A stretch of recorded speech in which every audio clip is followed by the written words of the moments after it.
Salam SHMH, Sadar Hukum untuk Masyarakat Humanis.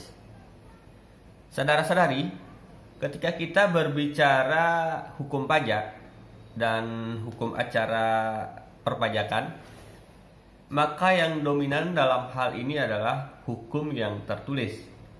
Walaupun harus kita akui bahwa hukum itu bukan hanya hukum yang tertulis. Kenapa dalam hukum pajak hukum yang tertulis adalah sangat dominan?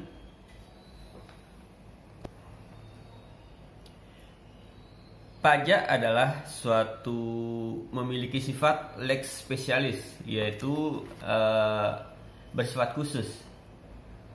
Di dalam penegakan hukum pajak itu berbeda dengan penegakan hukum yang bersifat umum, di mana dalam suatu hukum yang bersifat umum itu suatu keputusan hukum baru bisa dieksekusi setelah semua upaya hukum habis digunakan. Sedangkan dalam hukum pajak, walaupun masih ada upaya hukum yang akan digunakan dan sedang digunakan, keputusan pertama itu tetap harus dieksekusi terlebih dahulu.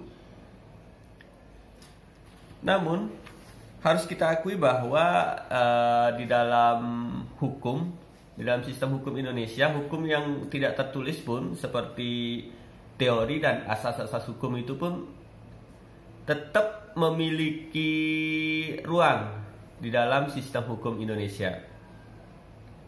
Nah, sebelum kita membahas itu, saya akan ulas sedikit tentang teori pemungutan pajak yang ada di buku materi pokok atau BMP atau modul UT. Baik, di dalam teori pemungutan pajak dalam buku materi pokok atau BMP UT ada yang namanya disebutkan teori asuransi, di mana negara dalam melaksanakan tugasnya mencakup pula melindungi jiwa raga dan harta benda perseorangan, sehingga negara bekerja sebagai perusahaan asuransi untuk perlindungan warga negara yang membayar premi pada negara dalam bentuk pajak. Nah, teori ini tidak sesuai lagi dan sekarang tidak ada penghalang. Tidak sesuai dengan kenyataan. Misalnya jika orang dibunuh, maka negara tidak akan mengganti kerugian seperti halnya dalam asuransi. Lagi pula tidak ada hubungan langsung antara pembayaran pajak dan nilai badan manusia.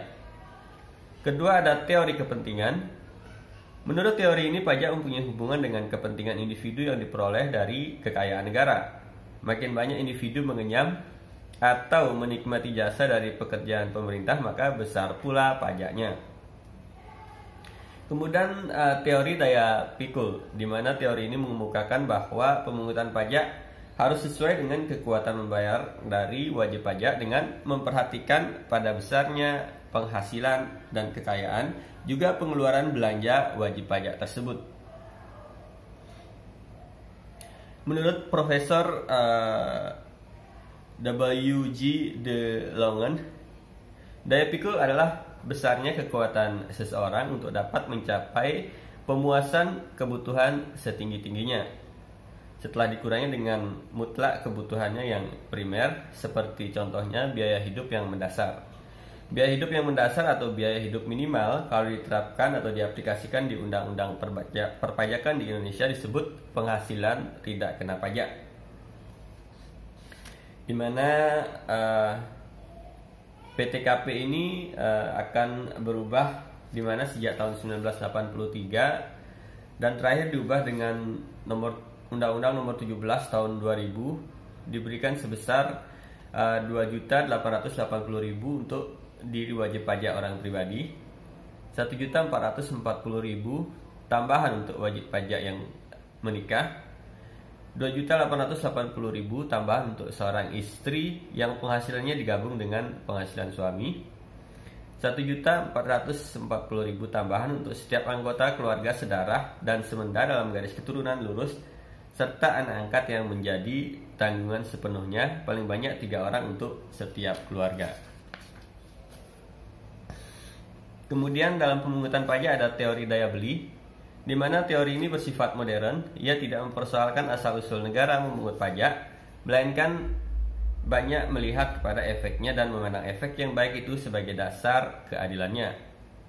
Nah, contoh dalam BMPUT ini, fungsi pemungutan pajak jika dipandang sebagai gejala dalam masyarakat dapat disamakan dengan pompa, yaitu mengambil daya beli dari rumah tangga masyarakat untuk rumah tangga negara, kemudian memelihara hidup masyarakat dan membawanya ke arah tertentu. Teori mengajarkan bahwa menyelenggarakan kepentingan masyarakat inilah yang dapat dianggap sebagai dasar keadilan. Pemungutan pajak bukan kepentingan individu, bukan kepentingan negara, melainkan kepentingan masyarakat yang meliputi keduanya. Nah, teori ini menitik beratkan pada fungsi reguleran.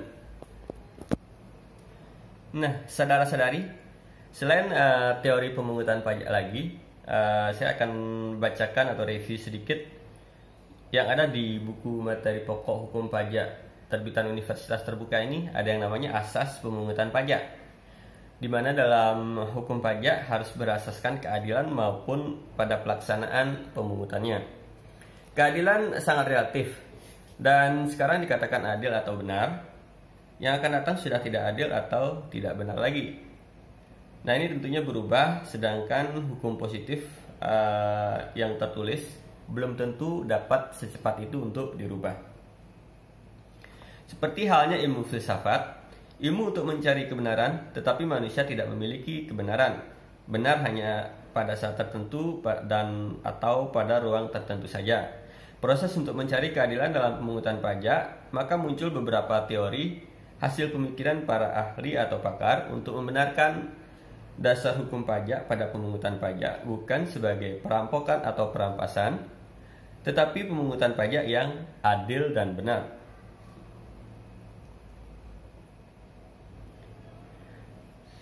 Nah, kembali ke tadi di dalam pokok bahasan yang saya sebutkan di awal tadi, bahwa hukum pajak itu titik tumpunya ada pada hukum tertulis. Sedangkan banyak hukum yang tidak tertulis seperti teori dan asas-asas tadi yang sesungguhnya merupakan jiwa daripada hukum tertulis tersebut. Akan tetapi belum tentu hukum tertulis yang ada di Indonesia menyerap atau berpedoman pada asas-asas yang ada yang memang berlandaskan pada keadilan dalam pemungutan pajak tersebut.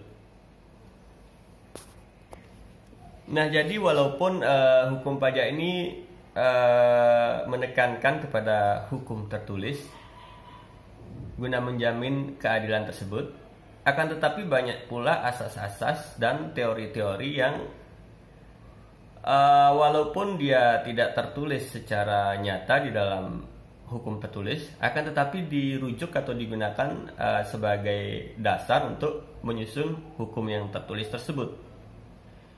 Walau demikian, seringkali juga kita melihat bahwa dalam praktek penegakan hukum pajak ini banyak juga asas-asas yang digunakan walaupun sesungguhnya secara nyata-nyata bertentangan dengan hukum yang tertulis. Misalnya saja ketika ada orang melaporkan pajaknya dengan tidak sesuai kenyataan, itu sendiri sudah bisa dikatakan sebagai tindak pidana dalam perpajakan. Akan tetapi kenapa tidak semua orang yang melaporkan pajak yang tidak sesuai kenyataan akan tetapi tidak ditindak dengan hukum pidana dalam bidang perpajakan?